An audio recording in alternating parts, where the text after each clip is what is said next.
generation namin, the financial security when it comes to like let's say retirement, etc. Yun yung iniisip namin, no? Kasi if we're talking about finances, medyo marami dyang it's either nagkakasundo or nagkaka-break, diba? Sa relationship. Lahat pagtawayan niya, wag lang ang pera. Welcome to our podcast called Gen Talks. Ito'y kwentuhan ng Gen X to Z. Kwentuhan na may real talk at real connection. Hello, hello! Welcome to our podcast called Gen Talks. Ito'y kwentuhan ng Gen X to Z. Kwentuhan na may real talk at real connection. So guys, I am Michi, the representative of Generational Z. And we're here with Teacher Rowana. Ayan, thank you, Michi. I'm Teacher Rowana, or you can call me Tita Rowana because I am from the planet X. X. Ganon. Gento. Gen Talks. So ngayon, Mitchie, I'm so excited because this is our first or our debut episode ng Gen Talks. Ano ba ang ating pag-uusapan ngayon? So ngayon po, Teacher Rowana and everyone, sa lahat po na nakikinig, ang pag-uusapan po natin ay about cha-ching! Ayan, kaperahan, ay finances. So parang savings versus expenses. Yan, tago na mga guilty. Kurot-kurot. Ang napaka-exciting, no? At saka interesting yung topic natin because if we're talking about finances, medyo marami dyang it's either nagkakasundo or nagkaka-break, diba? Opo. Yan nga po ang kung sa relationship. Lahat pagtawayan niya, wag lang ang pera. Ganon. Parang may narinig akong ganyan nung shinare mo nung isang araw. Parang pera. Okay, leave behind na po yun. Yes. So, Um, if we talk about finances, no, Mitchie, from yes. spending habits versus saving strategy, kayo, anong mas effective? Is it going to be kasi nung panahon namin, naabutan ko pa yung ipon sa alkansya. Yan, no? Meron kaming, meron kaming ceramic pa nun. Yung aking alkansya. Yes, ceramic, no? So, hindi ko alam kung sa Gen Z as meron pang, ngayon, alkansya kayo. Pero ngayon kasi, lahat online na di ba? Opo, most likely po ngayon naabutan ko po yung alkansya pero nag-transition po kami into online. Online e-bank, yung may mga interest, kahit maliit, pero nada-diversify po namin ngayon. Yun po yung nakalakihan na po as of now sa generation.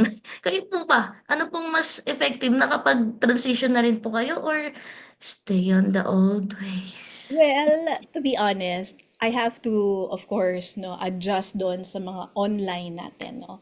Online practices like yun nga, yung sa ating mga pagsisave sa digital apps na sinabi mo nga, no. But kasi yung mga may pro din yung kasi dati wala pang, yung panahon namin, babiyahe ka pa para pumunta sa bangko. And at Ah, that time, syempre, kailangan may sasakyan ka. Kung wala kang sasakyan, syempre, parang magko-commute ka, papuntang bangko, at hindi katulad ngayon na sobrang dami ng mga branches. No? I should know kasi yung husband ko is a banker.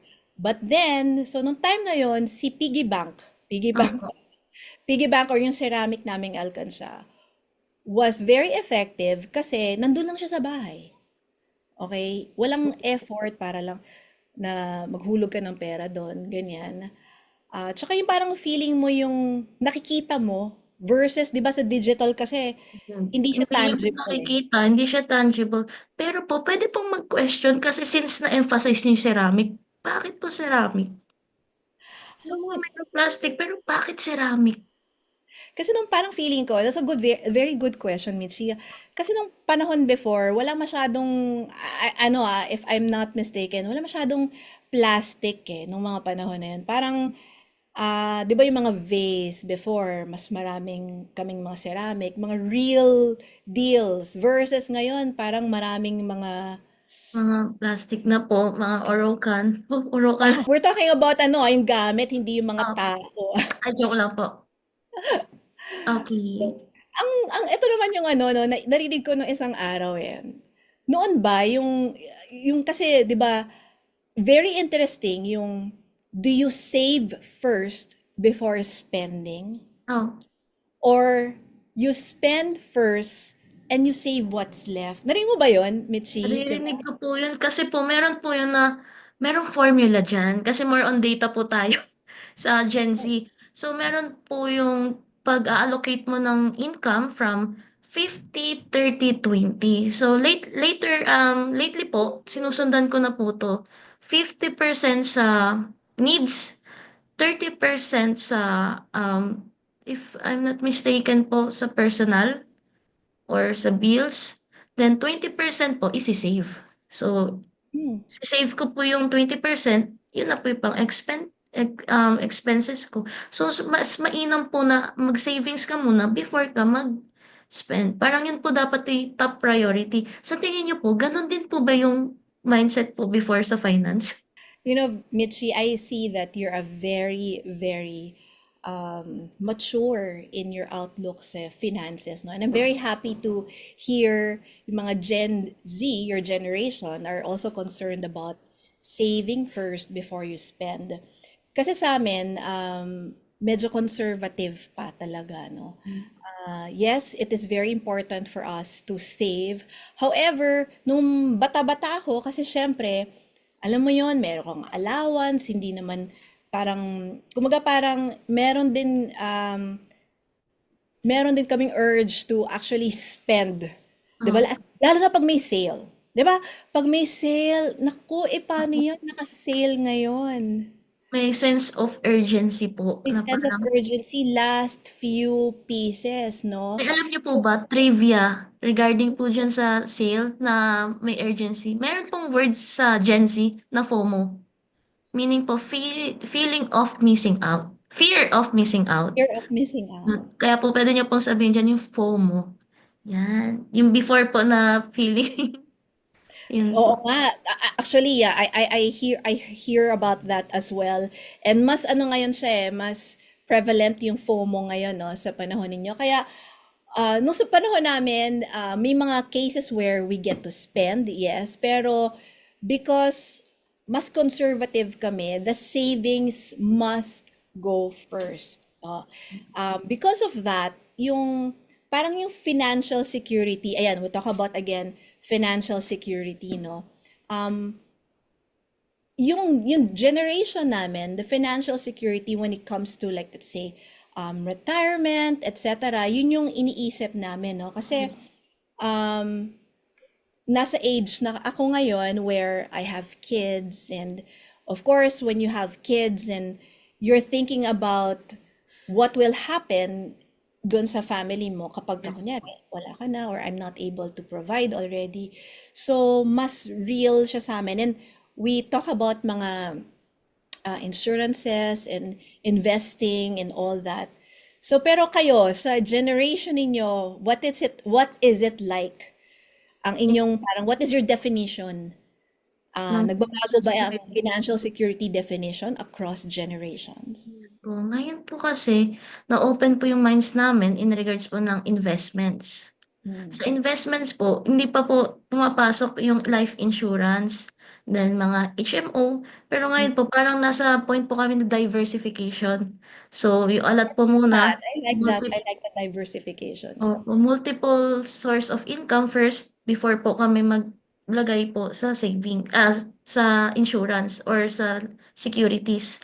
Kasi po, may security, parang mindset po namin or personal, no, ano naman po sa ibang listeners, sa, as what if po, maglagay po kami sa securities, then wala naman po kaming multiple source of income, baka rin po, at the end of the day, hindi po kami mag-match nung sa savings tsaka sa security. So to answer your question po, more on siguro po multiple streams of income po muna before security.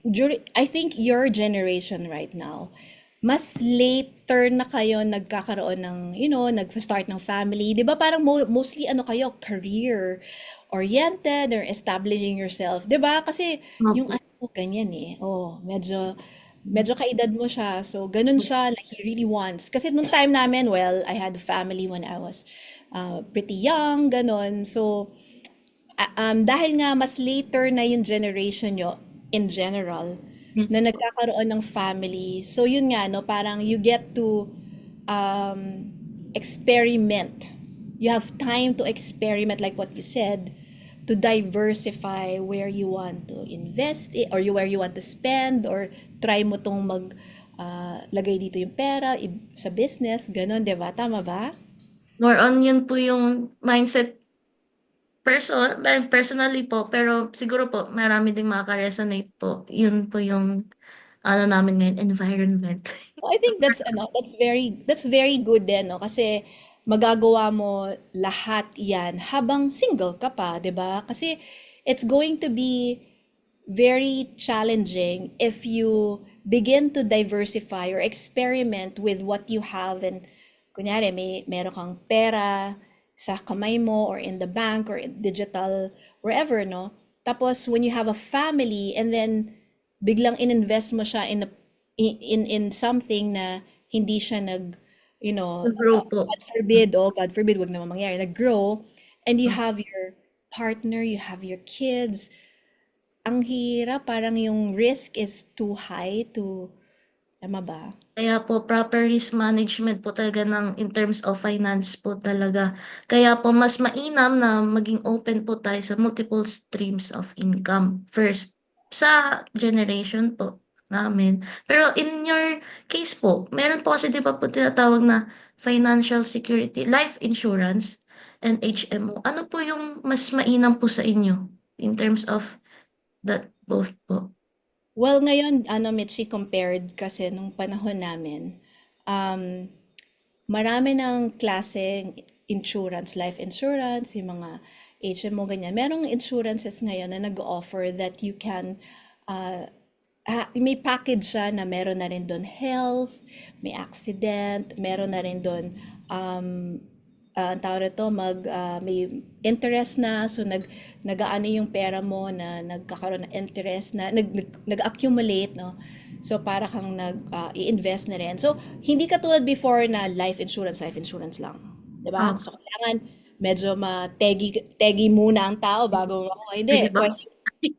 Oo, ngayon pwede na. Tapos pwede mo rin gamitin yung isang insurance na yon. So, para siyang marami siyang options na pwede siyang pang health, pwede mong gamitin for emergency, pwede mo siyang gamitin if ever may mangyari, ganun. So, maraming options ngayon. So you're in a very good place, era right now, no? Yan po. Kaya po marami po talagang opportunity sa Gen Z. Oh, Pero hindi po natin sasabihin na more on sa Gen Z, pero meron din pong wisdom from Gen X. Para meron po kayong advices sa amin na pwede naming i-instill or i-practice within our generation po, di ba? Tama po yan. Katulad ng pagbili ng Starbucks na matamis. Napunta sa Starbucks. Ang bilis ng oo jump. nga, ano, parang, oo, kasi nung panahon namin, walang Starbucks, parang mahal. May ako kasi parang, oh my God, Starbucks, ilang pesos yan, 'di ba? Ilang daan yan. So, iisipin ko muna maigi. Pero ata yung mga panahon ninyo ngayon, parang medyo normal na ata ang pagbibili ng ganyang inumin. So, para na po naming maintenance. Since Oo. coffee is life, gano'n po. So isang before we end, no, kasi I think nako ang bilis ng oras.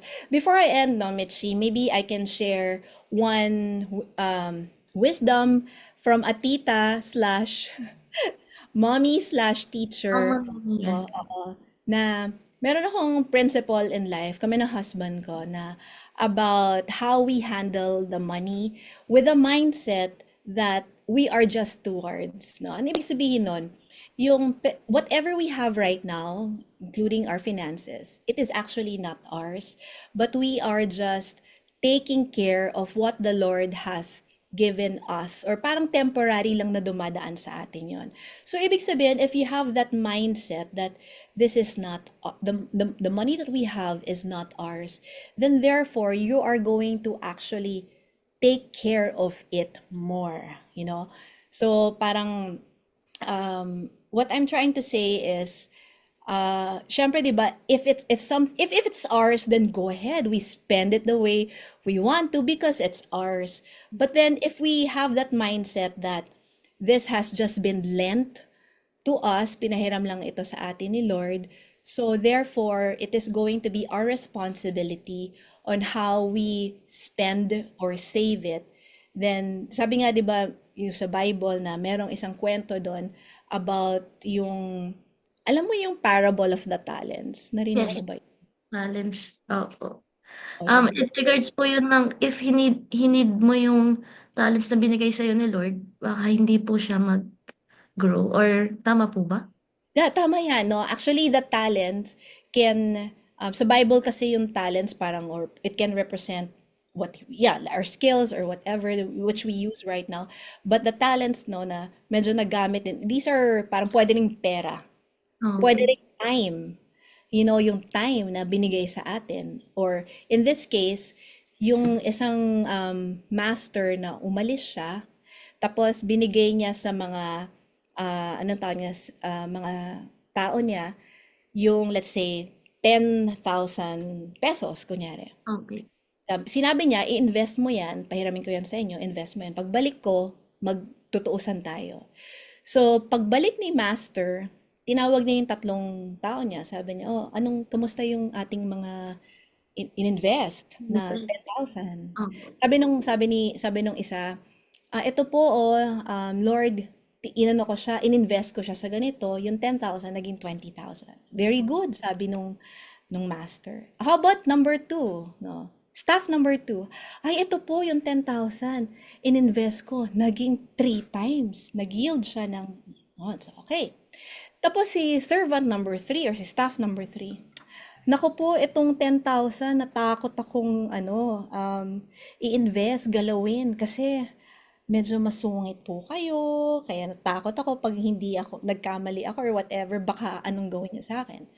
So what did the the master say? Sabi niya, nako, grabe ka, ba't hindi mo man lang ininvest? So nagalit yung master in such a way na uh, he got the money from him, and then yung walang nakuha, in other words, walang nakuha Walang yung nag-gain, wala pong walang gain. So ang lesson doon, Michina, very quickly is whatever we have, like the money, the time, talent that we have, it's not ours. It's just, being given to us temporarily for a purpose. So it is our role as stewards to actually think where we can invest our time, no, where we can invest our money wisely, such that pagka dumating na yung time of reckoning, sabi nga nila, is we will be able to say, ito po oh, dumoble siya. Ito po oh, nagamit ko yung talents ko, yung time ko na spend ko to a bigger cause. wow. Ayan. The parable of talents. Yes. Wow, mayroon po akong nakuhang takeaway. Kung maalala niyo po yung what you focus expands for staff number three. So, yun po. Meron siyang minention na natakot po ako eh, ganyan po eh. So, the more na yun po yung nilagay niya sa isip niya, yun po yung nagawa niya sa talents niya. So, hindi po nag-grow. So, nakuha ko po doon na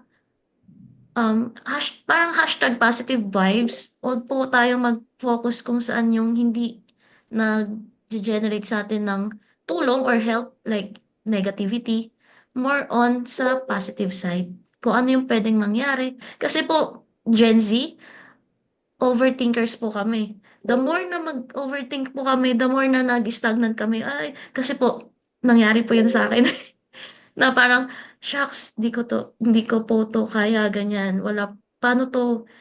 The moment po na nag-stop na po o nag-stagnant na ako. Pero ngayon po, with what you've said po na what you focus expands. So, nag-focus po ako na i-share ko yung voice ko, i-invest ko sa ganito. And to relate po kay Parable of Talents, meaning for us Gen Zs, kailangan natin na i-share yung kung anong meron tayo. Hindi lang siya in terms of finance since ito po yung podcast natin, pero also in our time, um, kung ano po yung binigay ni Lord, kung ano binigay sa atin, yung pinaka-talent po talaga, i-share natin. Huwag lang natin i-keep sa atin. Kasi may kasabihan nga po ng there's no man in an island. Tama po ba? Yun sinasabi po lagi ng mother ko. So, wow. Thank you po sa pag-share kasi it's very insightful po and nakaka-help po siya sa atin, sa lahat po. And Welcome, You're welcome, Mitch, and I'm really proud, no, na you've had that mindset. And I can't wait to see you bloom all the more, no? No first time tayo nagkita, medyo, 'di ba, parang na-shy-shy ka pa eh, no? But then now I am seeing someone who's really bloomed in such a short time. Biro mo ilang days pa lang yan of the year. Can you imagine, Mitchie? January 3 po, third Yes. day of the year. Ay, wow. Kayo rin So, po, nakikita ko rin po yung taking action with your online presence and brand, personal brand. Ganon. Follow thank niyo po si Teacher Rowana. And I-ano of po niyo course, po. don't forget Mitchie. Michelle. Di ba si Salamat Michelle po. Samia? Yes, Michelle Samia. Naku, ang bilis ng oras, Mitchie. Ang bilis naman, no? Baka mag-overtime pa yo. So there you have it, no? In Gen Talks, our podcast, two generations, one conversation. It's just a proof that kahit different ang eras, we can still vibe. Yun, kaya po, the best combo, old school meets modern vibes. That's Ganon. right. We have lessons. So, what do we do? What do they do, Mitchie? Can you invite them, no, to Yun uh, po.